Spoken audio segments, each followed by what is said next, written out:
Bonsoir à toutes et à tous, bienvenue dans Guinée Info, la grande édition de nos informations, mais tout d'abord le sommaire. Le professeur Alpha Condé est arrivé ce matin au Kenya, à Nairobi plus précisément, la capitale kenyane. Il prend part à la 6e édition du sommet Africa-Japon. Cette première en Afrique portera sur les problématiques du continent. Et puis cette question, qu'est-ce qui freine le projet de construction des logements sociaux au niveau de la cité-douane de Koléa? La question est sur toutes les lèvres. Quelques éléments de réponse dans Guinée. Enfin, nous irons au pays de l'oncle Sam où la lutte contre les mutilations génitales préoccupe le comité interafricain contre cette pratique. Un programme dénommé Vacances sans excision est initié pour contrer le fléau. Voilà pour le sommaire. Encore une fois, bonsoir à toutes et à tous.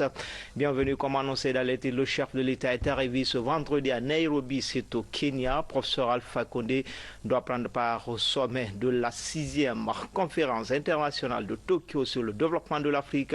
Ce sommet va regrouper plus de 20 dirigeants africains et japonais. Sanasi Keita, envoyé spécial. Pour la première fois, l'Afrique va abriter la TICAD, conférence internationale de Tokyo sur le développement de l'Afrique. Cette 6e édition ouvrira ses portes ce samedi 27 août 2016, ici à Nairobi, la capitale kenyane. D'où la présence du président de la République en compagnie d'une importante délégation. Professeur Alpha Condé vient ainsi représenter la Guinée pour la 2e fois à ce rendez-vous international après celui de Yokohama en 2013. Plus de 6000 participants venus du Japon et d'Afrique tenteront d'unir leurs visions dans le but de promouvoir le développement de l'Afrique à travers surtout la culture entrepreneuriale.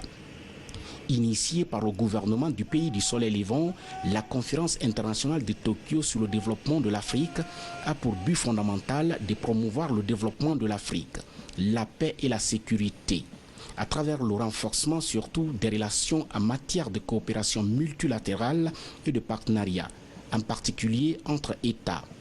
Au cours des précédentes assises qui ont eu lieu du 1er au 3 juin 2013, le Premier ministre japonais Shinzo Abe avait promis à l'Afrique 32 milliards de dollars sur 5 ans. Restons toujours à Nairobi où le professeur Alpha Condé a rencontré le Premier ministre japonais. Objectif échanger sur le renforcement de la coopération entre les deux pays, notamment sur la pêche et l'agriculture. Nous retrouvons ici, sur place, Sanasi Keita, envoyé spécial. La TICAD, conférence internationale de Tokyo sur le développement de l'Afrique, le président de la République rencontre le Premier ministre japonais. Professeur Alpha Condé, en compagnie d'une importante délégation, échange avec Shinzo Abe sur le renforcement des relations d'amitié et de coopération entre la Guinée et le Japon.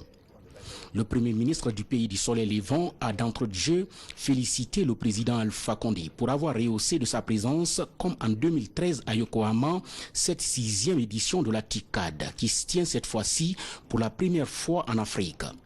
Le chef du gouvernement japonais a en outre affiché au professeur Alpha Condé tout son engagement à accompagner la Guinée sur le chemin du développement socio-économique amorcé. Dans cette dynamique, le président de la République a insisté auprès de Shinzo Abe pour davantage mutualiser les efforts en vue du renforcement de la coopération entre Conakry et Tokyo, dans les domaines surtout de la pêche, de la santé, de l'agriculture et de l'énergie. Le président de la République n'a pas manqué de remercier vivement le Premier ministre Shinzo Abe pour le soutien constant qu'il a apporté à la Guinée pendant la période difficile de la maladie à virus Ebola. Les deux dirigeants ont passé en revue l'état de notre coopération. À cette occasion, le professeur Alpha Condé a insisté auprès de son ami, le Premier ministre du Japon, pour une meilleure implication du Japon dans le cadre du processus de développement économique et social de notre pays. J'en cite pour exemple le secteur de la santé, de la pêche, de l'agriculture et du développement des infrastructures. Et comme point important de cette audience, il faut également noter la présence aux côtés du Premier ministre japonais d'hommes d'affaires représentant des sociétés importantes comme Toyota qui tour à tour ont manifesté leur volonté d'accompagner la Guinée dans le cadre de son décollage économique et industriel.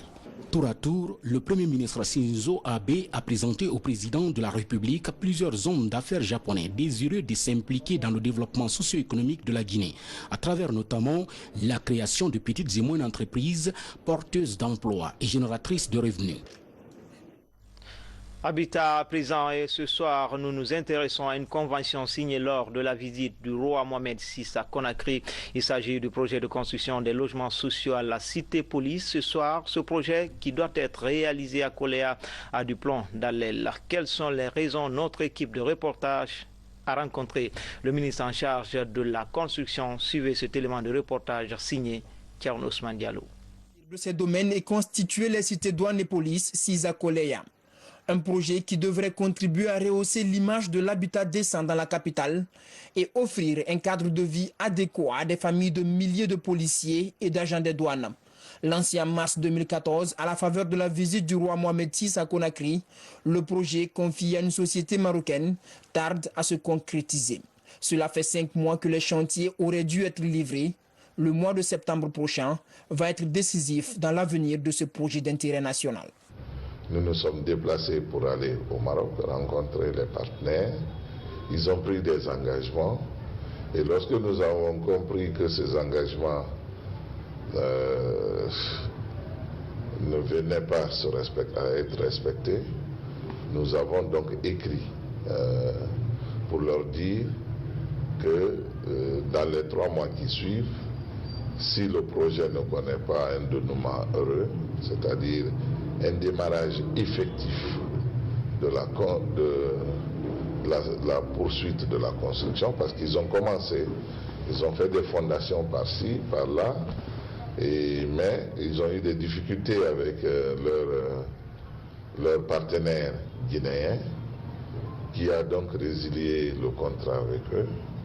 C'est depuis un nouveau contrat n'a plus connu le jour depuis qu'ils ont résilié le premier avec leur premier partenaire. Donc nous attendons la fin des 3 mois pour nous référer à notre hiérarchie et pour leur faire savoir quel est notre point de vue par rapport à la poursuite ou non de ce projet. Le projet de construction des cités douanes et police fait l'objet d'attention particulière en raison aussi des nombreux emplois qu'il doit générer. Déjà en 2014, le nombre de 3000 emplois avait été annoncé. L'autre enjeu, c'est le symbole qu'il représente dans l'excellence des relations guinéo-marocaines dans le secteur de l'habitat, tout comme l'est aujourd'hui la Cité des Nations à Kaloum. Dans l'actualité encore, pour l'importation des véhicules en Guinée, de nouvelles dispositions sont envisagées par les autorités des transports. À partir du 8 septembre, toute importation est subordonnée à un contrôle technique avant l'embarquement pour la Guinée, une mesure qui pourrait contribuer à assainir le parc auto très vieillissant. Le point avec Fodé Camara. Des milliers de voitures importées à tour de bras ont parfois du mal à se mouvoir. Ces épaves qui ont besoin de chariots, les autorités du secteur veulent les interdire en Guinée pour assainir le parc automobile.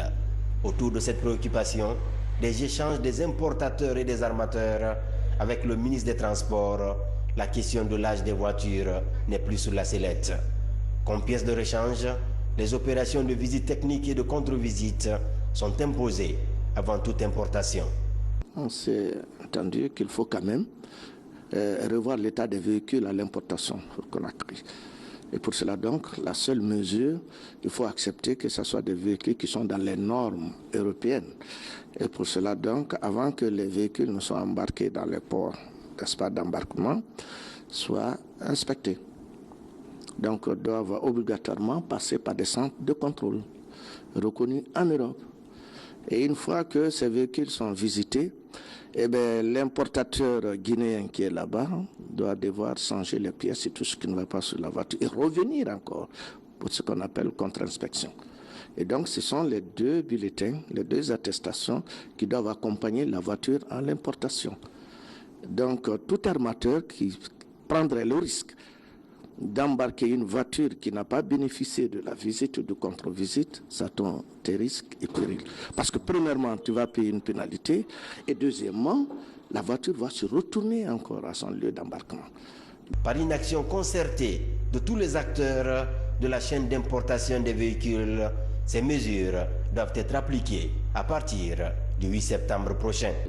Et nous sommes d'abord ravis du fait que le gouvernement ait pris en compte notre difficulté. Nous remercions Monsieur le ministre du Transport à travers lui et jusqu'au président de la République et tous les membres du gouvernement. Les 8 ans sont annulés, mais il y a des conséquences qui vont en suivre. Nous allons trouver toujours des consensus, comme le ministre l'a si bien dit.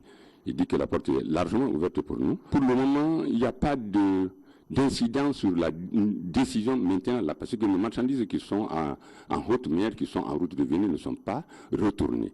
Il nous a favorisé, il dit que l'embarcation des voitures continue jusqu'au 8 septembre, mais les visites techniques qui vont suivre maintenant, c'est ce qui va poser handicap. Parce que je l'avais demandé sur le coup, et ça va coûter un peu cher, parce que la visite technique en Europe, ça coûte un peu cher, la main d'œuvre coûte moins cher et plus cher.